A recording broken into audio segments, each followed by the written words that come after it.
അർജുനെ കണ്ടെത്തുകയാണ് പ്രധാനമെന്ന് ലോറി ഉടമ മനാഫ് ന്യൂസ് 18നോട് പറഞ്ഞു. അർജുൻ സഹോദരനെ പോലെയാണ്. ഡ്രൈവർ എന്നതിലുപരി തന്റെ ബിസിനസ് കാര്യത്തിലും അർജുൻ സ്വാധീനം ചെലുത്തിയിട്ടുണ്ടെന്നും മനാഫ് പ്രതികരിച്ചു.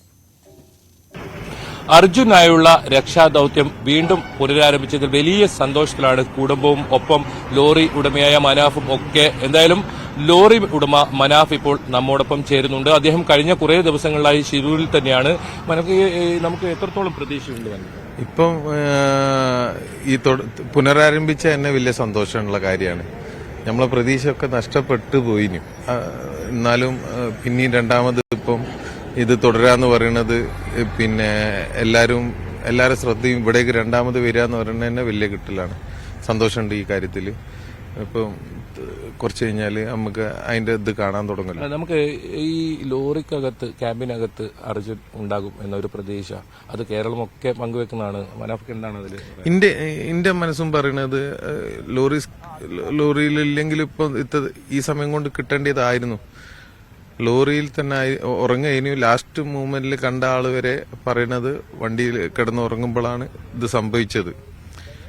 ലോറി തന്നെ ഉണ്ടാവും, ലോറിയിൽ തന്നെ കിട്ടട്ടെ എന്നുള്ളതാണ് പ്രതീക്ഷിക്കുന്നത്.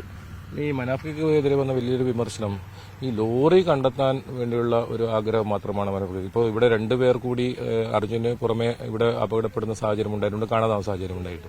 അത് വലിയ തോതിലുള്ള സൈബർ അറ്റാക്ക് ഒക്കെ മനാഫിക്കെതിരെ നേരിട്ടെന്നാണ് മനസ്സിലാക്കുന്നത്. അതിന് നിയമ നടപടിയുമായി മുന്നോട്ട് പോകുന്ന ഒരു സാഹചര്യം കൊണ്ടുണ്ട്. അതിനോട് എങ്ങനെയാണ് പ്രതികരിക്കുന്നത്?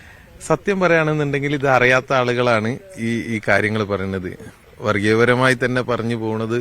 ഇതെന്താണെന്ന് കഴിഞ്ഞാൽ ഈ ലോറി കണ്ടെത്തേണ്ട ആവശ്യമൊന്നുമില്ല.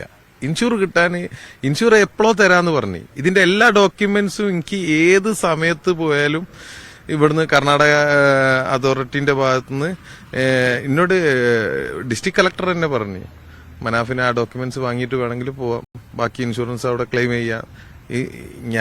അതിന് ഒരു ലോറി ഉടമ ഇങ്ങനെ ഇവിടെ ദിവസങ്ങളോളം ഇവിടെ നിൽക്കണ്ട. ഞാൻ ഈ ഇൻസിഡന്റ് നടന്നിട്ട് ആകെ 2-3 ദിവസമാണ് വീട്ടിലാകെ തന്നത്. അതന്നെ സുഖമില്ലാതായതുകൊണ്ട് കാലാവസ്ഥ അങ്ങനത്തെ മോശമില്ലോ.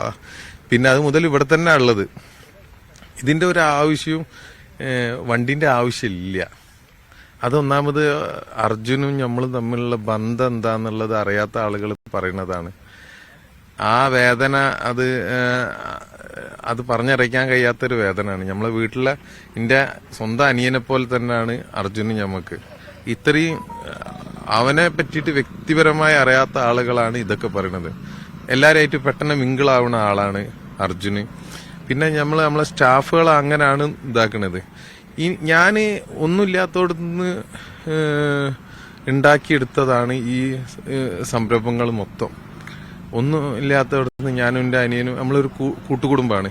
ഈ കുടുംബത്തിലെ അംഗങ്ങളാണ് എന്റെ എല്ലാ സ്റ്റാഫുകളും.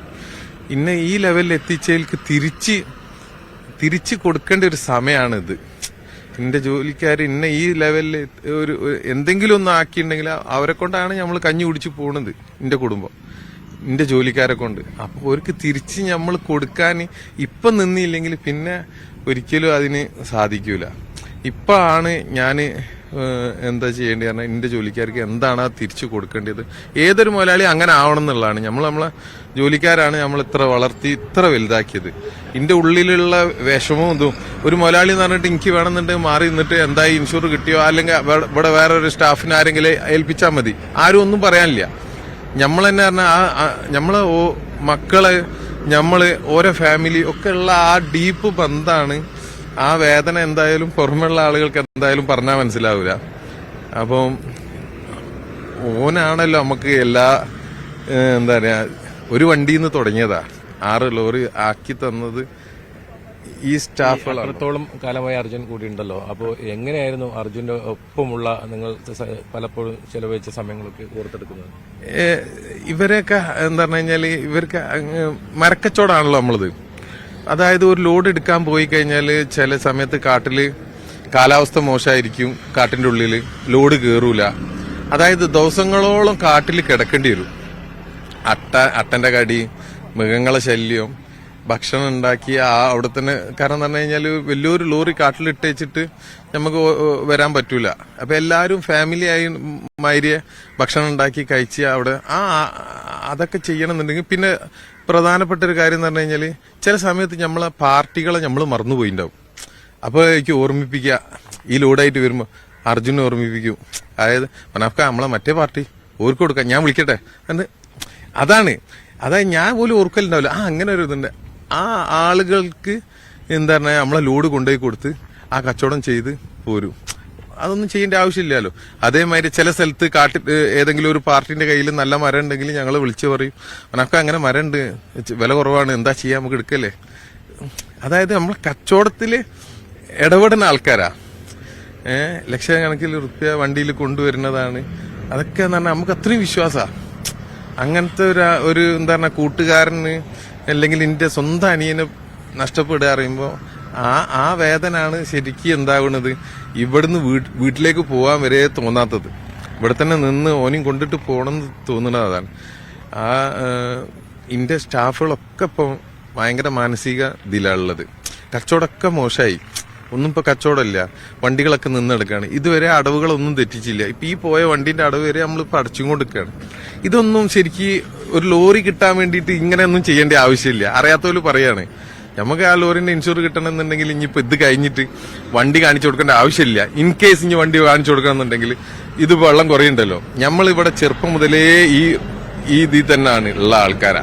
ഞങ്ങൾക്കറിയാം ഇതൊരു മാസം 1.5 മാസം കഴിഞ്ഞ് ഭാരതപ്പോയനെ പോലെ ഉള്ളു വറ്റി വരലും. അപ്പം കൈക്കോട്ട് എടുത്ത് ഇറങ്ങി തോണ്ടി കാണിച്ചു കൊടുക്കാനേ ഉള്ളൂ. എനിക്ക് എന്താണ് നമ്മളിപ്പോ ഈ ഒരു വിഷയത്തില് മൊത്തം കേരളം ജാതിമതം ഒന്നും നോക്കാതെ, രാഷ്ട്രീയം നോക്കാതെ, നമ്മൾ ഇത്രയും കാലം ഒരു രാഷ്ട്രീയ പാർട്ടിനെയും കുറ്റം പറയാനുമില്ല. എല്ലാവരും നമുക്ക് ഹെൽപ്പേ ചെയ്തിട്ടുള്ളൂ. ഒരു രാഷ്ട്രീയ പാർട്ടി നമ്മൾ ആകെ കുറ്റം പറയുന്നത് എന്താ പറഞ്ഞു കഴിഞ്ഞാൽ ഇവിടുത്തെ ലോക്കൽ അതോറിറ്റിനാണ്, ഉദ്യോഗസ്ഥന്മാരെ മാത്രമേ നമ്മൾ കുറ്റം പറയുള്ളൂ. ഒരു രാഷ്ട്രീയ പാർട്ടിനും കുറ്റം പറയില്ല. ആര് വന്നില്ലെങ്കിലും ആര് വന്നാലും ഒക്കെ സന്തോഷം. പക്ഷെ എന്താ പറഞ്ഞു കഴിഞ്ഞാൽ ഇതിനൊക്കെ കൂടി എന്താ പറഞ്ഞു കഴിഞ്ഞാൽ കൺവേർട്ട് ചെയ്തിട്ട് ഇത്രയും നല്ലൊരു എന്താ പറഞ്ഞു കഴിഞ്ഞാൽ കേരളത്തില് എല്ലാ ആളുകളും എവിടൊക്കെ ഉള്ള ആളുകൾ വരെ പള്ളികളിൽ പ്രാർത്ഥിക്കുന്നു, ക്രിസ്ത്യൻ പള്ളിയിൽ പ്രാർത്ഥിക്കുന്നു, മുസ്ലിം പള്ളിയിൽ പ്രാർത്ഥിക്കുന്നു, അമ്പലങ്ങളിൽ പൂജകൾ നടക്കുന്നു. പല ആൾക്കാരും എന്നെ വിളിച്ചിട്ട് പല പൂജകളും പറഞ്ഞു തരുന്നു. അത് മനാഫിന്റെ പ്രതികരണമാണ് കേട്ടത്. കൂടുതൽ വാർത്തകളിലേക്ക് എത്തും മുമ്പ് ഒരു ചെറിയ ഇടവേള.